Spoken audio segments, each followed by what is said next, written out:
pertama, kita mengetahui dari rekaman video yang beredar luas di tengah masyarakat terkait pidato terdakwa di Kepulauan Seribu. Tapi setelah itu, pada saat saya disidik oleh penyidik memutarkan rekaman video yang lengkap yang sudah diperiksa oleh laboratorium forensik Mabes Polri. Kemudian saya melakukan penilaian tidak terhadap rekaman yang beredar, akan tetapi rekaman yang ditunjukkan dan ditayangkan oleh penyidik. Baik. Pada saat pemeriksaan. Ya. Ya, artinya yang saya dengarkan itu rekaman semua. Tentunya sekarang saya sudah tidak ingat. Yang saya ingat sekarang adalah apa yang dituangkan di dalam BAP, yaitu di menit ke-24. Nah, saudara tadi mengatakan saudara minta diulang. Iya. Di bagian mana itu yang saya diminta diulang di bagian yang dikutip oleh sikap keagamaan MUI, yaitu bagian jadi jangan percaya sama orang. Bisa saja kan dalam hati kecil Bapak Ibu nggak pilih saya, ya kan, dibohongin pakai surat Al-Maidah 51 macam-macam itu hak Bapak Ibu ya. Jadi kalau Ibu perasaan nggak bisa pilih nih karena saya takut masuk neraka dibodohin gitu, nah itu yang kita minta untuk diulangi, untuk dicocokkan dengan apa yang tertuang dalam sikap keagamaan MUI. Nah, walaupun sebelumnya dan sesudahnya masih ada, yaitu kalimat-kalimat lain menyangkut programnya. Yang saudara baca tadi, yang ahli minta diulang itu, ini menurut keahlian saudara, ini menyinggung masalah apa di situ? Ya. Jadi dalam pernyataan tadi, Majelis Hakim yang mulia, dalam pernyataan ini saya sebagai ahli yang memang diminta untuk menilai pernyataan tersebut mendapatkan ada 6 ungkapan yang bermasalah. Yang pertama, kalimat jadi jangan percaya sama orang. Yang kedua, enggak pilih saya. Yang ketiga, dibohongi pakai surat Al-Maidah 51. Yang keempat, macam-macam itu. Yang kelima, karena saya takut masuk neraka. Yang keenam, dibodohin gitu. Nah, penilaian yang ingin saya sampaikan terhadap ungkapan-ungkapan tadi, pertama, jadi jangan percaya sama orang. Berarti di sini siapapun, bukan hanya terdakwa. Saya di sini sebagaimana tadi disampaikan oleh jaksa, ini bukan urusan pribadi antara terdakwa dengan saya atau terdakwa dengan GNPF MUI, tapi ini masalah hukum, masalah pidana, urusan terdakwa dengan negara.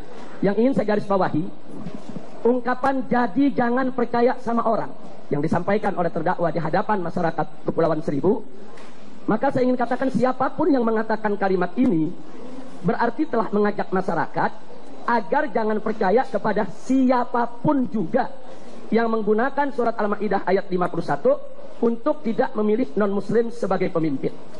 Jadi terdakwa dengan kalimatnya ini mengajak masyarakat untuk tidak percaya, jangan percaya sama orang. Jadi masyarakat Pulau Seribu diajak, diserukan supaya tidak percaya kepada siapapun yang menggunakan surat Al-Maidah ayat 51 untuk melarang umat Islam memilih pemimpin dari kalangan Yahudi dan Nasrani. Itu yang saya garis bawahi. Yang kedua, kata-kata enggak pilih saya dalam kalimat tadi ini memperjelas bahwa pernyataan yang dilontarkan oleh terdakwa dalam konteks pilkada, konteks pemilihan. Enggak pilih saya. Nah, itu enggak ada hubungannya dengan perikanan, enggak ada hubungannya dengan tambak. Enggak pilih saya. Itu berarti konteks pilkada. Kemudian yang ketiga, kalimat dibohongi pakai surat Al-Maidah 51. Maka saya garis bawahi, pertama muncul pertanyaan siapa yang dibohongi? Tentu maksudnya adalah orang Islam yang hadir mendengarkan pidato terdakwa tersebut, yang dipanggil oleh terdakwa dengan kalimat Bapak dan Ibu. Jadi Bapak dan Ibu dibohongi pakai surat Al-Maidah 51. Jadi maksud yang dibohongi di sini adalah orang Islam yang hadir saat itu. Kemudian yang kedua, tentu maksudnya kalau bertanya dibohongi pakai surat Al-Maidah 51, berarti surat Al-Maidah di sini yaitu dijadikan sebagai alat kebohongan. Bahkan bukan hanya sekedar alat kebohongan, dijadikan sebagai sumber kebohongan. Nah, ini yang tadi kita nyatakan ini sebagai penodaan agama. Jadi Al-Quran itu dikatakan oleh terdakwa dibohongi pakai surat Al-Maidah. Ya maksudnya dibohongi pakai Al-Quran. Berarti Al-Quran itu menjadi alat kebohongan, bahkan bisa diartikan sebagai sumber kebohongan. Kemudian yang berikutnya, yang ketiga, siapa membohongi umat Islam? Nah, dari uraian kalimatnya tentu maksudnya orang yang menggunakan surat Al-Maidah ayat 51. Siapapun dia. Karena dalam pidato tersebut terdakwa tidak menyebut si A atau si B. Dia mengatakan jangan mau jangan percaya sama orang. Dibohongi pakai surat Al-Maidah 51. Siapa orang yang dimaksud? Siapapun yang menggunakan surat Al-Maidah 51 untuk menerangkan kepada umat Islam agar tidak memilih atau menjadikan orang Yahudi dan Nasrani sebagai pemimpin umat Islam. Nah, orang yang menggunakan ayat tersebut untuk menjelaskan hukum tentang dilarangnya umat Islam memilih atau menjadikan Yahudi dan Nasrani sebagai pemimpin, ini maknanya umum, mencakup siapa saja. Bahkan mencakup Rasulullah SAW yang pernah menyampaikan ayat tersebut kepada para sahabat. Ayat tersebut Nabi yang menyampaikan kepada para sahabat. Ayat tersebut turun dari Allah. Allah yang menerangkan kepada Nabi bahwa orang Islam tidak boleh mengangkat orang Yahudi dan Nasrani sebagai pemimpin mereka. Saat Allah menyampaikan kepada Nabi, Allah tidak berbohong. Nah, kemudian Nabi menyampaikan kepada para sahabat ayat tersebut. Nabi juga tidak berbohong. Dan sahabat menyampaikan kepada tabi'in. Sahabat juga tidak berbohong. Tabi'in menyampaikan kepada tabi'in juga tidak berbohong. Dan seterusnya sampai ulama di zaman ini. Jadi ulama-ulama di zaman ini, manakala mereka menyampaikan surat Al-Maidah ayat 51 tersebut, mereka tidak berbohong. Jadi kalau terdakwa mengatakan jangan percaya sama orang yang menggunakan surat Al-Maidah 51, maka kata jangan percaya sama orang di sini mencakup siapa saja manusianya menyampaikan surat Al-Maidah 51. Dari mulai nabi, sahabat, tabi'in, begitu juga para ulama. Pertama, kita mengetahui dari rekaman video yang beredar luas di tengah masyarakat terkait pidato terdakwa di Kepulauan Seribu. Tapi setelah itu, pada saat saya disidik oleh penyidik memutarkan rekaman video yang lengkap yang sudah diperiksa oleh laboratorium forensik Mabes Polri. Nah, kemudian saya melakukan penilaian tidak terhadap rekaman yang beredar, akan tetapi rekaman yang ditunjukkan dan ditayangkan oleh penyidik. Baik. Pada saat pemeriksaan. Ya, artinya yang saya dengarkan itu rekaman semua. Tentunya sekarang saya sudah tidak ingat.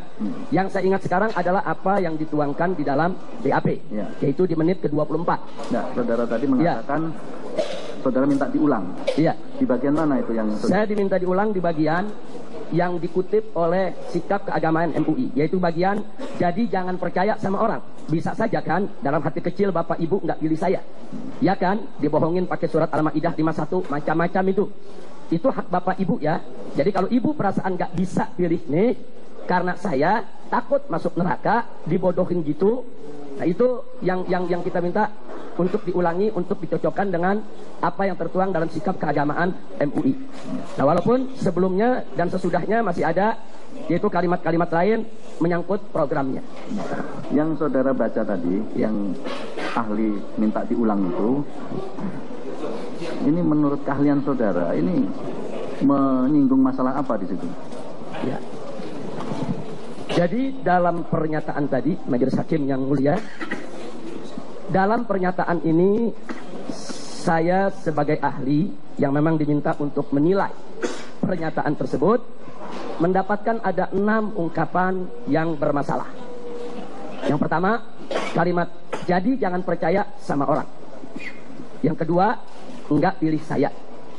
Yang ketiga, dibohongi pakai surat Al-Maidah 51. Yang keempat, macam-macam itu. Yang kelima, karena saya takut masuk neraka. Yang keenam, dibodohin gitu. Nah, penilaian yang ingin saya sampaikan terhadap ungkapan-ungkapan tadi, pertama, jadi jangan percaya sama orang.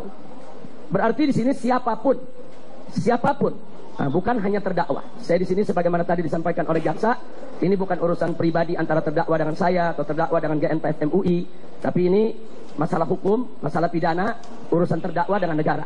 Yang ingin saya garis bawahi, ungkapan jadi jangan percaya sama orang yang disampaikan oleh terdakwa di hadapan masyarakat Kepulauan Seribu, maka saya ingin katakan siapapun yang mengatakan kalimat ini berarti telah mengajak masyarakat agar jangan percaya kepada siapapun juga yang menggunakan surat Al-Maidah ayat 51 untuk tidak memilih non-muslim sebagai pemimpin. Jadi terdakwa dengan kalimatnya ini mengajak masyarakat untuk tidak percaya, jangan percaya sama orang. Jadi masyarakat Pulau Seribu diajak, diserukan supaya tidak percaya kepada siapapun yang menggunakan surat Al-Maidah ayat 51 untuk melarang umat Islam memilih pemimpin dari kalangan Yahudi dan Nasrani. Itu yang saya garis bawahi. Yang kedua, kata-kata enggak pilih saya dalam kalimat tadi ini memperjelas bahwa pernyataan yang dilontarkan oleh terdakwa dalam konteks pilkada, konteks pemilihan. Enggak pilih saya. Nah, itu enggak ada hubungannya dengan perikanan, enggak ada hubungannya dengan tambak. Enggak pilih saya. Itu berarti konteks pilkada. Kemudian yang ketiga, kalimat dibohongi pakai surat Al-Maidah 51. Maka saya garis bawahi pertama muncul pertanyaan siapa yang dibohongi? Tentu maksudnya adalah orang Islam yang hadir mendengarkan pidato terdakwa tersebut, yang dipanggil oleh terdakwa dengan kalimat bapak dan ibu. Jadi bapak dan ibu dibohongi pakai surat Al-Maidah 51. Jadi maksud yang dibohongi di sini adalah orang Islam yang hadir saat itu. Kemudian yang kedua, tentu maksudnya kalau bertanya dibohongi pakai surat Al-Maidah 51, berarti surat Al-Maidah di sini yaitu dijadikan sebagai alat kebohongan. Bahkan bukan hanya sekedar alat kebohongan, dijadikan sebagai sumber kebohongan. Nah, ini yang tadi kita nyatakan ini sebagai penodaan agama. Jadi Al-Quran itu dikatakan oleh terdakwa dibohongi pakai surat Al-Maidah. Ya maksudnya dibohongi pakai Al-Quran. Berarti Al-Quran itu menjadi alat kebohongan, bahkan bisa diartikan sebagai sumber kebohongan. Kemudian yang berikutnya, yang ketiga, siapa membohongi umat Islam? Nah, dari uraian kalimatnya tentu maksudnya orang yang menggunakan surat Al-Maidah ayat 51. Siapapun dia. Karena dalam pidato tersebut terdakwa tidak menyebut si A atau si B. Dia mengatakan jangan percaya sama orang. Dibohongi pakai surat Al-Maidah 51. Siapa orang yang dimaksud? Siapapun yang menggunakan surat Al-Maidah 51 untuk menerangkan kepada umat Islam agar tidak memilih atau menjadikan orang Yahudi dan Nasrani sebagai pemimpin umat Islam. Nah, orang yang menggunakan ayat tersebut untuk menjelaskan hukum tentang dilarangnya umat Islam memilih atau menjadikan Yahudi dan Nasrani sebagai pemimpin, ini maknanya umum, mencakup siapa saja. Bahkan mencakup Rasulullah SAW yang pernah menyampaikan ayat tersebut kepada para sahabat. Ayat tersebut Nabi yang menyampaikan kepada para sahabat.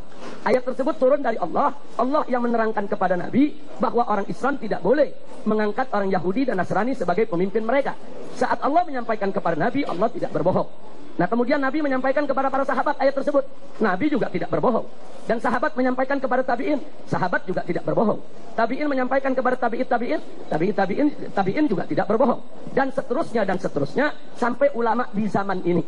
Jadi ulama-ulama di zaman ini, manakala mereka menyampaikan surat Al-Maidah ayat 51 tersebut, mereka tidak berbohong. Jadi kalau terdakwa mengatakan jangan percaya sama orang yang menggunakan surat Al-Maidah 51, maka kata jangan percaya sama orang di sini mencakup siapa saja manusianya menyampaikan surat Al-Maidah 51. Dari mulai nabi, sahabat, tabi'in, begitu juga para